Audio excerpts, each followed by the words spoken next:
Togok milung. Mestine kowe kaget dening Sun timbali. Inggih. Wonten dawuh kersane pripun? Gok. Tak lali-lali. Saya ngalila tak gagas. Saya ngranui. Saya kuwur rasaku. Biyen kowe tau ndongeng bab ramening perang Gejali Suta.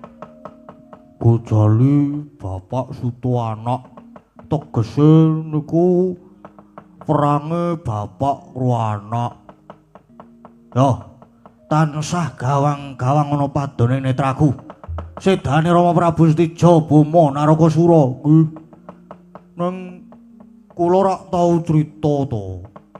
Sing mlepat niku jane nggih ingkang Rama Prabu Stijo.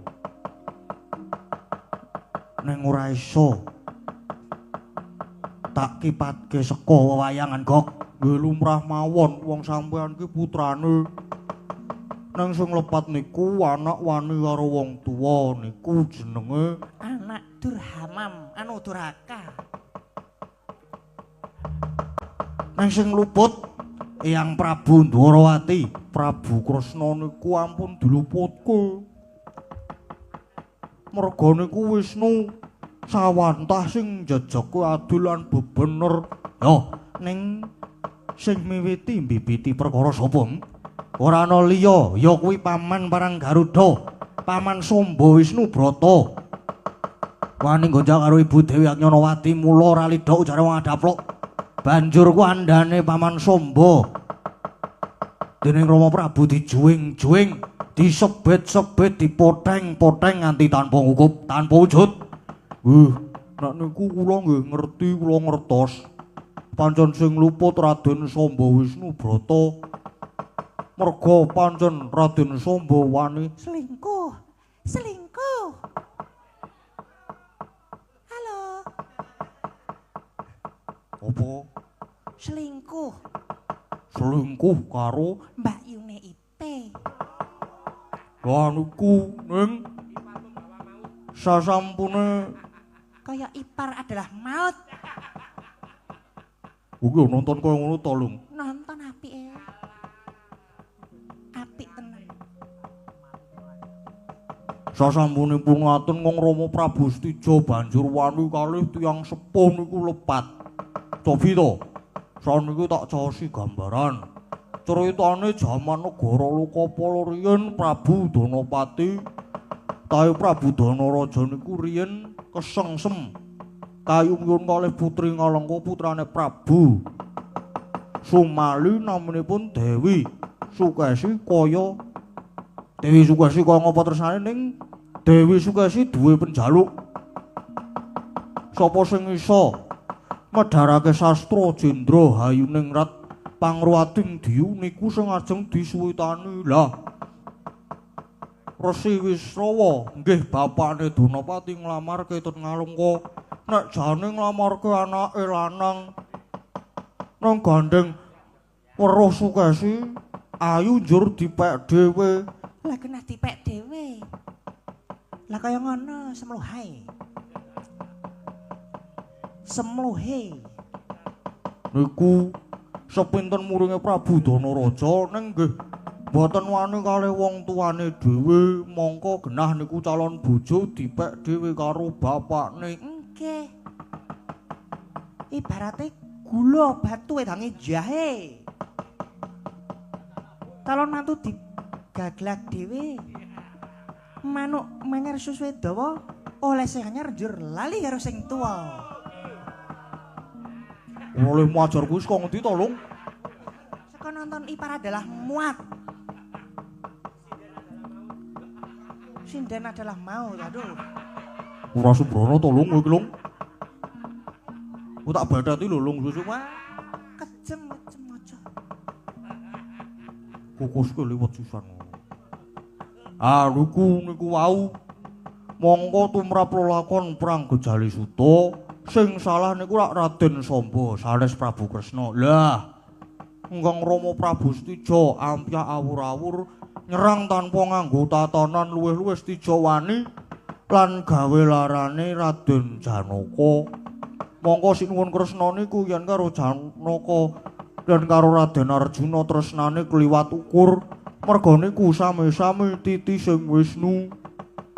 Tegese Wisnu niku Wisnu niku panetise binelah dadi Kresna lan Arjuna kaya dene godhong suruh lumah lan kurepe yen dinulu. Seje rupane ginigit padha rasane. Ginigit. Mula ora mungkal nek Prabu Kresna terus muring. Lah, Kang Rama Prabu Stija dibalang senjata cakra. Banjur ditangsangake ning anjang-anjang kencana. Tok nganggo anjang-anjang kencana barang, Gok.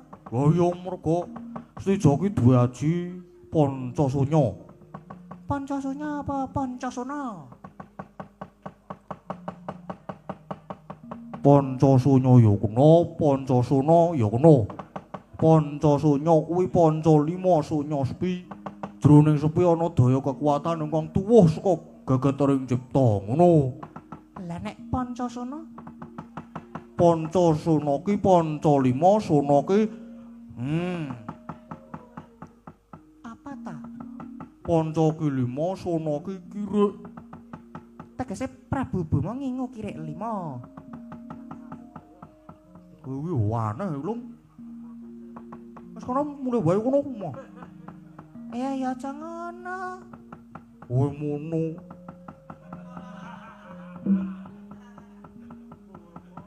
Ngaten menika sinuwun. Anak yen wani karo wong tuwa, wani karo bapakne mesti kuwalat. Mongko sumber-sumbering pasulayan ten jagat niku jane namung wonten 4 perkara. Nggih niku perkara bondo, wanita, kawasesan lan panguwasa. Harkat martabak wanita. Martabat. Martabat. Perkara bondo tegese perkara bondo. Menungsa niku isih duwe rasa milik dhateng babagan sing kasat mata. Kebiaring bondo donya omah lan sak panunggalane. Dene wanita lah niku lelakone kados Kang Rama niku bojone ayu nang sing kakung ora iso maringi jatining pemarem, dasare sing wedok ya ora tresna. Lah terus malah disenengi karo adine dhewe. Cerdas selingkuh. Selingan indah dalam hidup. Selingkuh kuwi apa? Selingan indah dalam hidup. Apa? Selingan indah dalam hidup. Ora kok sakake kemayu banget tolong.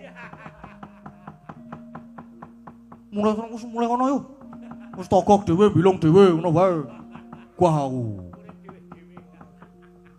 Beborosi senengane kok. Menyang bareng. Ngono mobil mung guyang-guyu lho lung kowe iki lung. Aku ki mumet macet banget mau ki. Wong guyang-guyu. Saiki ndase dijo barang. Model le, Bos. Karepmu lung sak karepmu. Lajeng kawasesan niku adu pinter. Lajeng panguwasa padha rebut unggul kepengin njaluk diajeni supaya iso nang ngarep terus. Lah niku mula nek mboten saged nyingkirke 4 perkara niku bakale mesti remuk donya niki nuwun. Caca muntah plir kinetap netra kocang hondarandir hidupnya mangolo cokro. Wis Kong, nadan-aturmu kaya badat sewu nebo pategalan ora bakal tak gugu. Bebasan tok palangi bakal mlumpat, karantya bakal medhot. Mula dina iki uga aku bakal males wirang udi tuwuh marang sedane Rama Prabu Stija. Durung lega rasane atiku yen to aku durung kelakon nguntapke nyawane Hyang Prabu Kresna. Patih, wonten jauh. Kalenggan iki negara Ngastina bakal ana wisudan. Parekesit bakal dijumenengake. Nata Ngastina saka Pandukaku. Mesthi Hyang Prabu Kresna uga lenggah ana kono. Mula Krik Lampit Brungkat Kimpul, Gajah Gelar Singa bareng Wadyabala saana-anane dibudhalke ngluruk ana negara Ngastina. Mboten langkung namung isahaken dawuh.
Wis ah.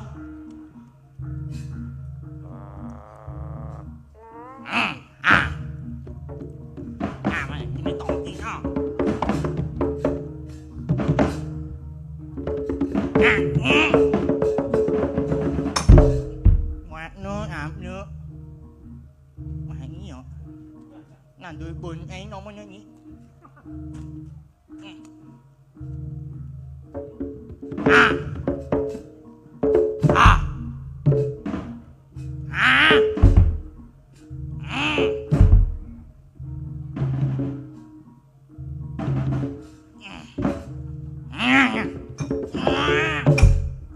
Ya salah ngono kuwi wae.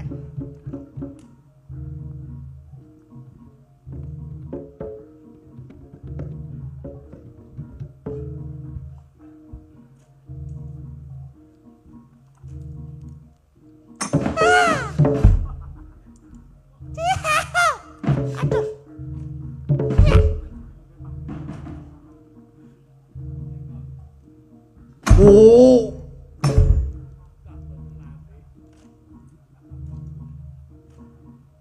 Dek.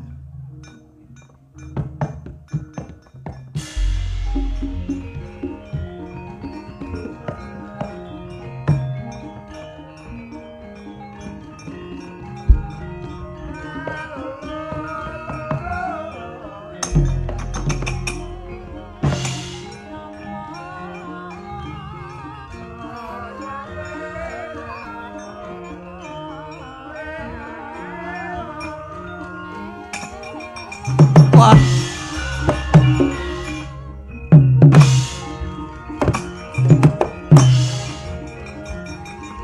Wah, yo.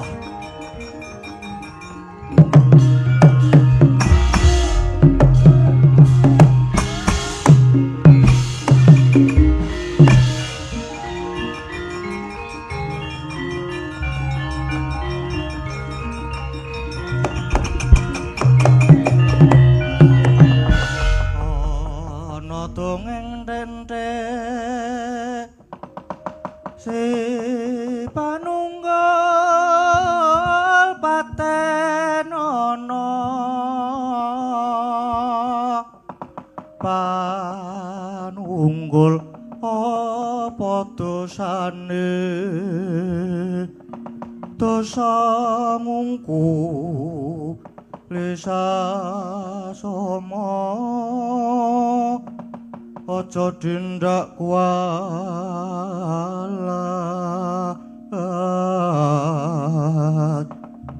lah iya bener kandamu lali sumber katewasan dalat-dalat durung suwe aku lumaku Sawadyabala lagi wae nganjek lalat negara Ngastina teko iki ana satriya methuk gawe marang aku ngadeg kaya anda menthang kaya gandewa.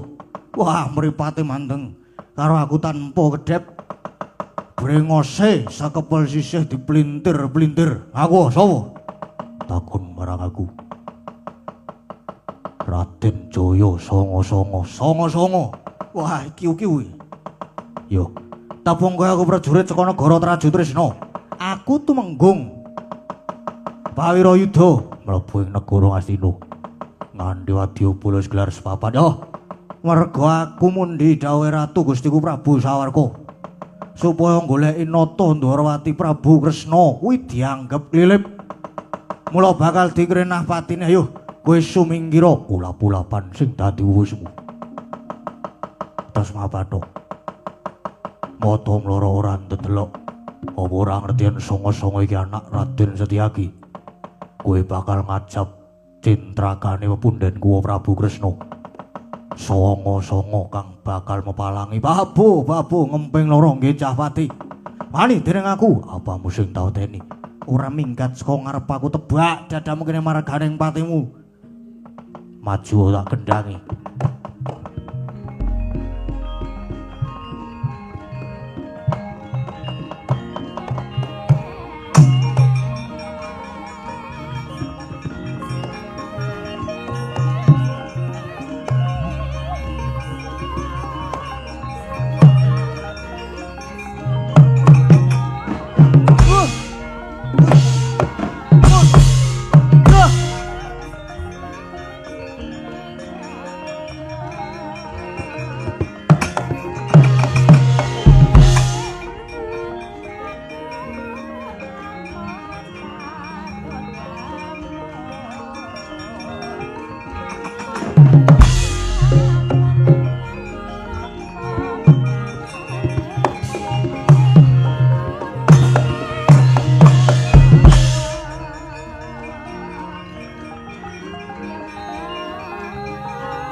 cinta.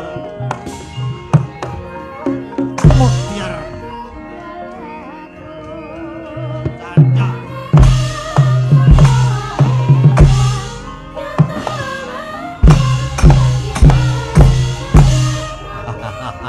Mudar.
Jebol dadamu.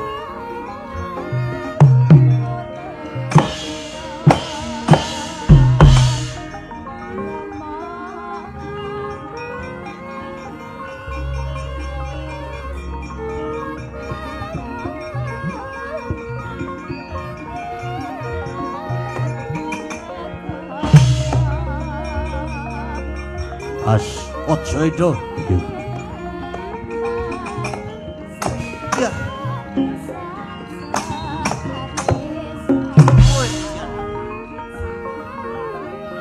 Henti sangu godo.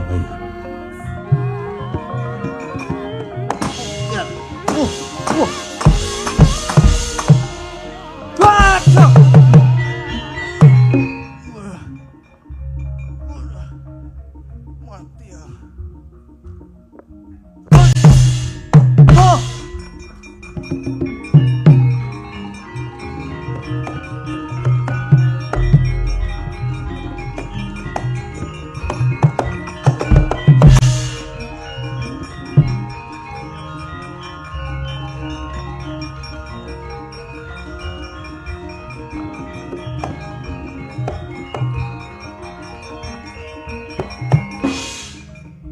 Sawa Danurendra.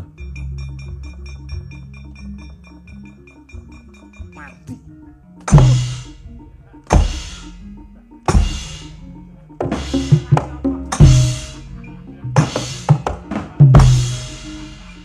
Waduh, mati nang.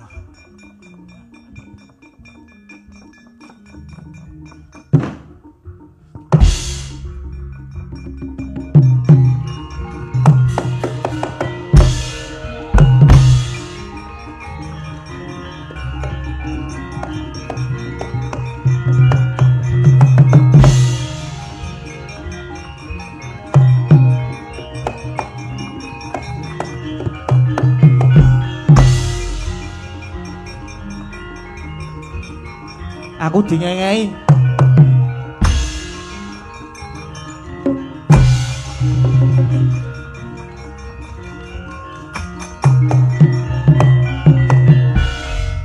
Matane kowe sing ora mat-matke. Sapa? Jaya Sena. Jaya Sena aku wah. Anake sapa? Bapakku namanya Antasena. Bapakku Bapak Bratasena. Jadi iki telung turunan jenenge Sena kabeh. Bratasena, Antasena, Jayasena. Ora kowe iki jane sehat apa ora to? Rada sithik aku ki. Rada kurang sak kenongan nek aku. Ya sing ngene iki kok majar ngopo? Lah ya arep goleki nata Ndwarawati Prabu Kresna. Kok goleki arep ngopo iki? Mbok wis mulai wae, mane mati. Ora. Aku tetep bakal goleki nata Ndwarawati Prabu Kresna. Bakal tak tugel gulune. Bakal tak aturke marang ratu sesembahanku. Ya Prabu Sawarga. Wah ya iki wong atos kowe ya. Dikandani apik-apik iki mulya. Ora gelem mulih. Yen durung kelakon nugel gulune. Ratu Ndwarawati Prabu Sri Bathara Kresna kowe iki kandhane kon mulih kok ngai.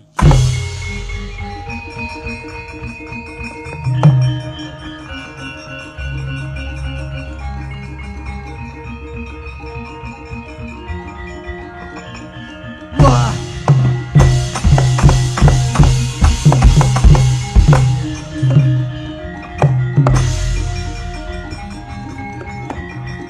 Wah. Wah. Waduh.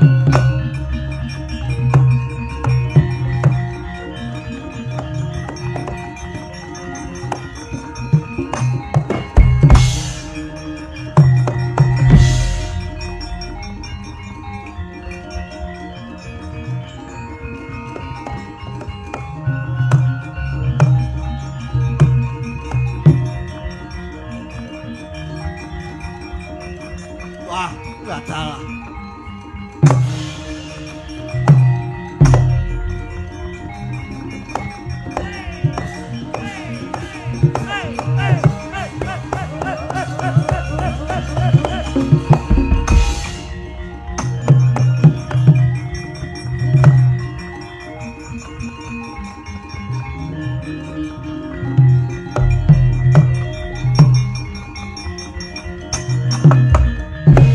Buku karepe dhewe bubar maut wadya balaku ingkang methuke aku dadane murup sawa Raden Sasi Kirana anak Raden Gatotkaca. Sasi Kirana anake Gatotkaca. Ngerti yo? Bapakmu Gatotkaca kuwi biyen mungsuh bebuyutan karo Sudarma Rama Prabu Stijo. Ayo saiki iki Prabu Sawarga anak Prabu Stijo mungsuh karo anak Stijo. Maju untir pedhot gulungmu.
ratu jejulukmu Prabu Sawarga ya.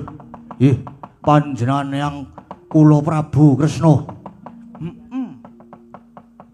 Yen kowe gelem ngakoni lho. Nah nuwun sewu. Kondhangipun paduka menika Sadyaningrat Oboring jagat pangeja antahe Sang Hyang Wisnu dewaning kabagyan alit. Ing menapa kok tegel mentala merjaya dhateng tiyang sepuh kula inggih Sudarma kula inggih putra paduka piyambak Kanjeng Rama Prabu Stija. Nah ngono kuwi sing apik merga ngertine iki karo takon dadine karo tiru-tiru apike karo tumandang. Mula aja grusah-grusuh mundhak ke seluruh dalan sing kleru. Merga tumindak sing agan sing tanpa paniti priksa kuwi adaan.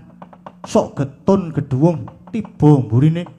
Sarko nganti kowe gawe geger ngraboso negara Ngastina meh wae.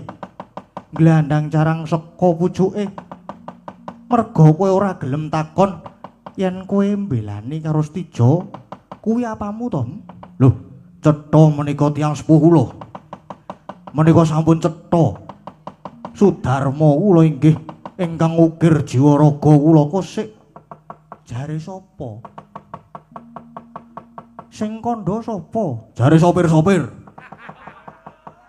Tegesipun para kusir-kusiring Traju Trisna. Nah, mula kowe aja gampang nampa ucape.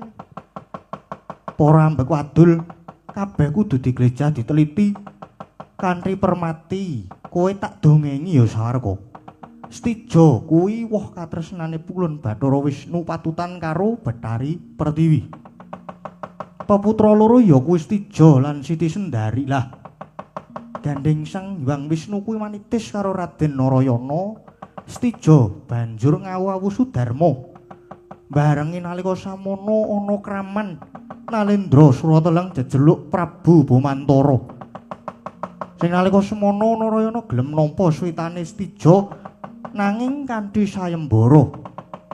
Waton Stija bisa nyernake Prabu Bomantara. Usana Bomantara mati saka tangane Stija. Lah, nalika Bomantara mati wis ninggal garwa ya kuwi Dewi Agnarawati. Gandeng Agnarawati dadi randha lan Kraton Surateleng kuwi suwung. Mula Stija banjur dadi ratu ing Surateleng jejuluk Prabu Boma Narakasura. Sing tegese nunggak semi karo jenenge Prabu Bomantara. Nggih. Kala lajeng Surateleng dados Traju Trisna. Lah, kuwi critane kanggo pangeling-eling ngimbangi katresnane Stija karo Agnarawati. Mula banjur uga dijenengi negara Traju Trisna. Traju kuwi timbang, tresna kuwi seneng. Nanging uga ana sing ngarani yen dadine negara Traju Trisna merga nalika semono Stija kuwi meri karo jembaring negara Dwarawati. Mula nalika semono Prabu Kresna banjur raju utawa nimbang antarane negara Surateleng lan negara Dwarawati kuwi jembar sing endi? Bareng ditraju ditimbang lah kok jebul jembar negara Surateleng. Stija banjur luwih seneng utawa tresna milih marang Surateleng. Mula banjur dijenengi uga negara Traju Trisna. Ngono, wis mudeng? Wis mudeng apa durung? Nggih, lah lajeng Dewi Agnarawati menika wis tak kandhake ning ngarep. Dewi Agnarawati kuwi wanandane Prabu Bomantara. Ning Setija uga tresna banjur diwengku garwa nanging sadurunge didhaup karo Setija. Dewi Agnarawati wis bobot dhisik karo Bomantara. Bareng lair cengar jabang bayi lanang diparingi tetenger Raden Sawarka ya kowe kuwi ngger Sawarka.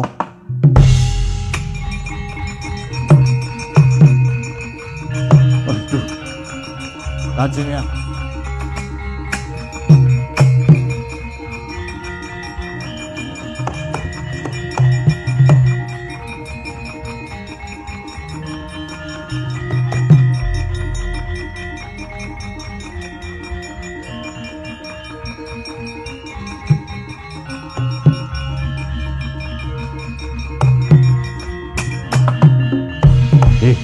Senadyan sampun gamblang terwaca dawuh pandika Waduka Hyang Prabu Kresna, nanging tasih wonten gegembolaning raos kula.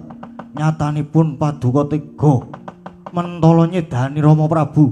Ya pancen lelakone kudu mangkono, tak jarwani ya. Bapak Mustijo kuwi duwe kadigdayan linuwih jenenge Aji Pancasunya. Tegese alam saisine bisa dadi daya tarik. Nadyan to buma mati sedina kaping 7, nanging lamun to isih ngambah bumi lan isih kasiliring maruta bakale bisa walu ya jati temah mulya. Bisa bali urip maneh mongko manut kodrat dina kuwi kudune buma mati. Lan sing bisa nyampurnake ya mung Sang Hyang Suman ya Bathara Wisnu dewaning kabagyan. Mula kanthi cara aku mateni Stija ya kuwi carane Bathara Wisnu nggone nyuwargake marang Stija Bama Narakasura. Wis gamblang, wis cetha urung? Ewa semono aku ya ora bakal meksa karo batinmu Sawarga. Yen pancen kowe bakal ngrenah patine Mbahmu Kresna, dasare aku ya wis tuwa nyoh. Tak anglungke janggaku ya Gage tugelen guluku. Aduh, boten ya.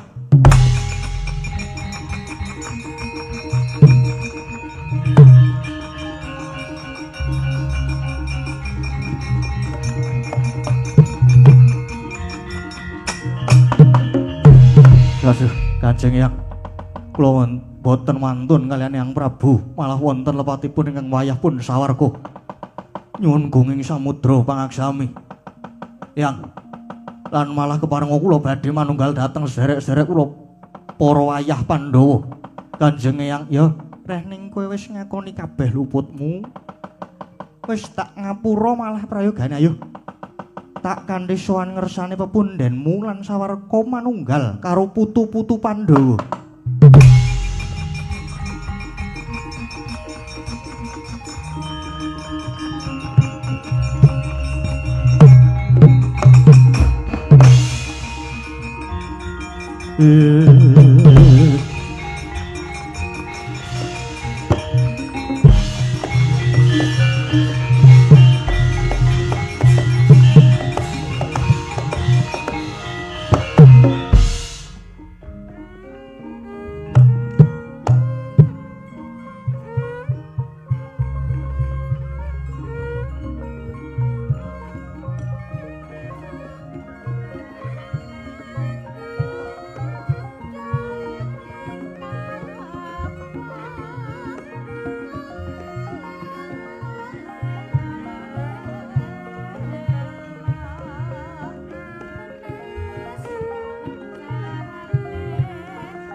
saya dalu aras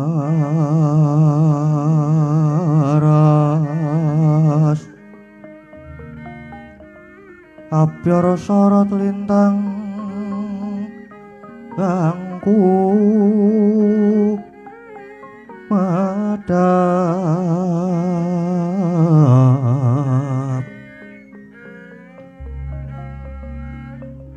titi sonya wadya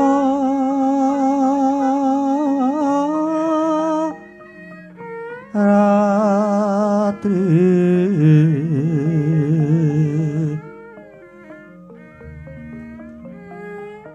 lumrang gandaning pos pita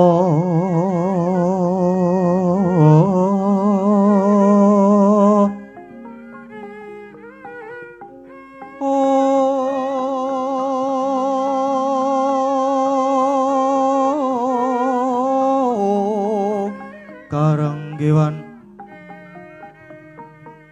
putyanira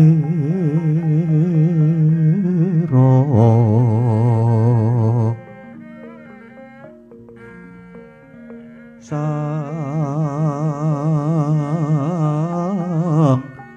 dijawara brengeng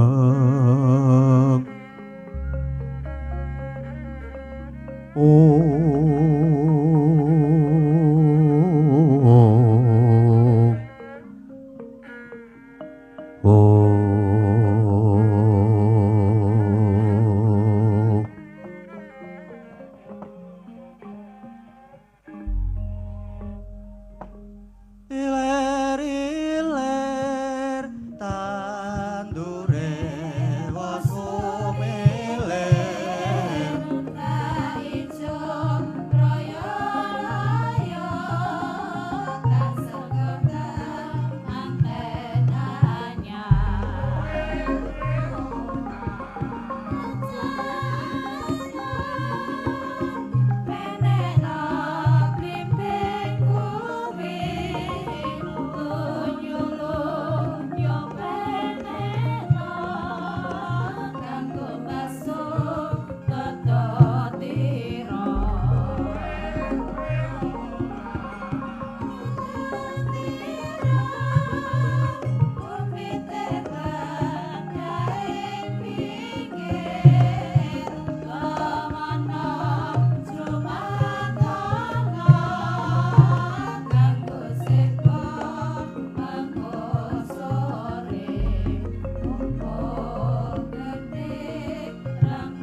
Srewing sawang ngarwa kumantos sing dalu jroning ratri dereng wonten ingkang kacarita amung Sang Hyang Pertangapati ingkang jendhel saking Brang Wetan nadyan kelangan migarsa gunung-gunung parandene bisa merbawani jagat raya Dewi tata sing kamanyan dewasane nang wau kawusa wancine wis ngancik gara-gara Sukramangkara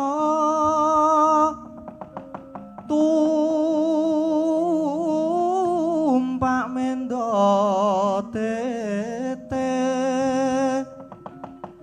tete kalapa sumawur cita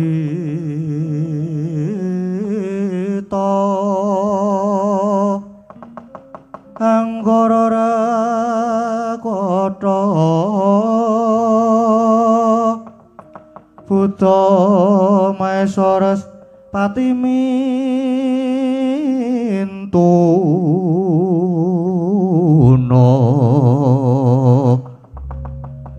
Eka dwi tricatura panca sacapta astana dasa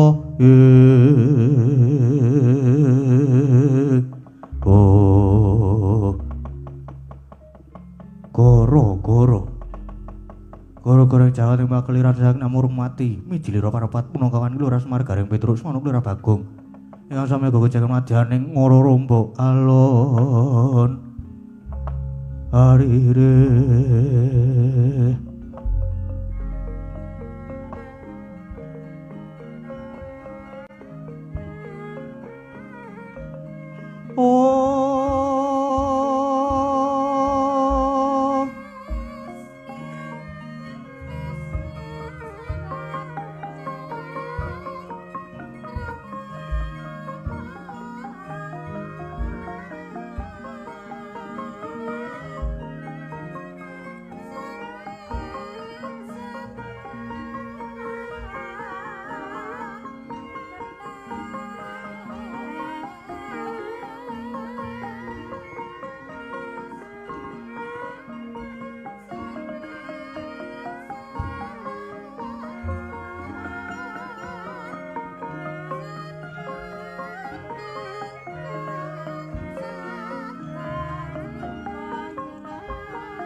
Om.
Gara-gara Gong. Heeh. Lho iki sing siji ndi? Kae. Ya. Sowan ana ngendi Gong iki Gong madhep kono wae gareke ning kono. Heeh. Tak ngarep dhewe aku.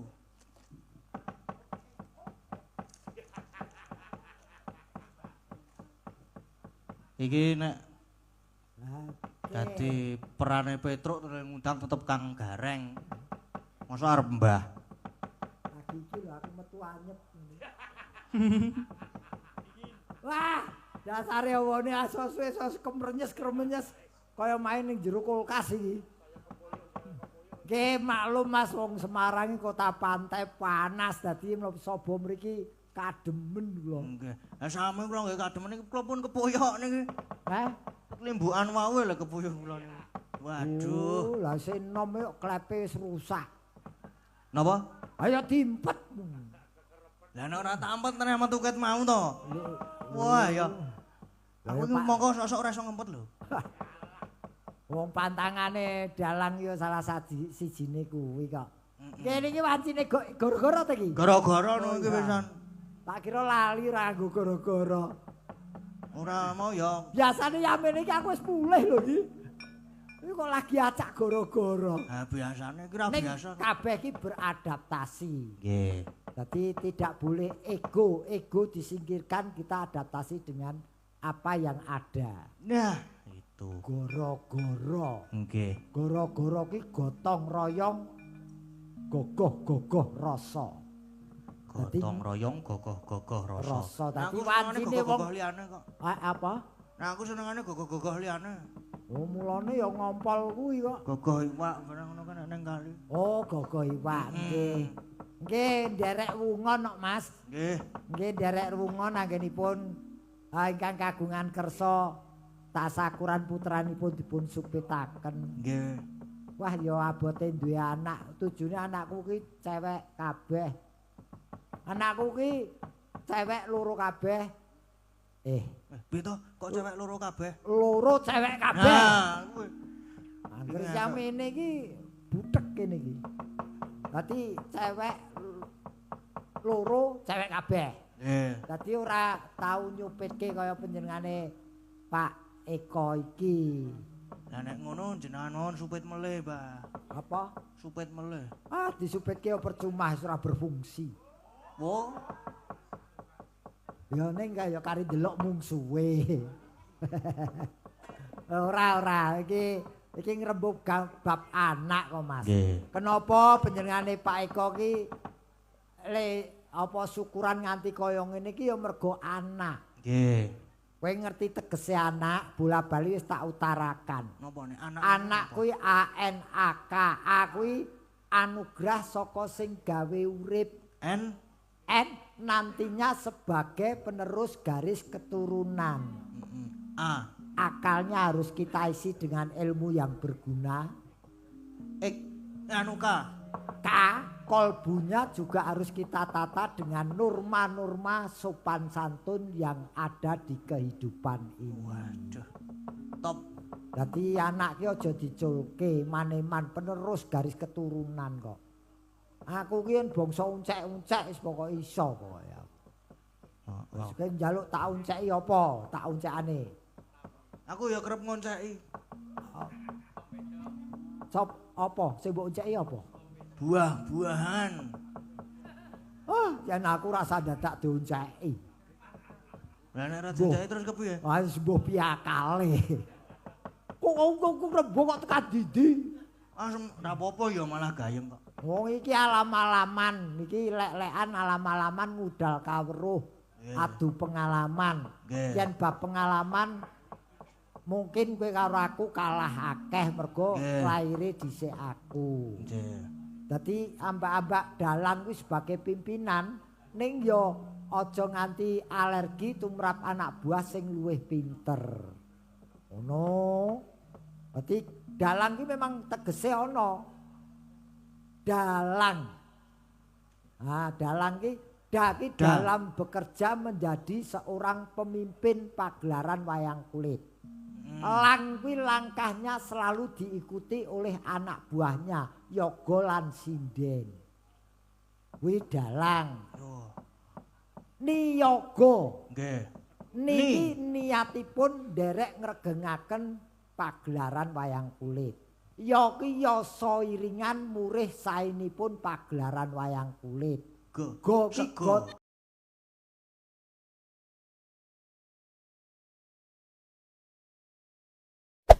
Hey there.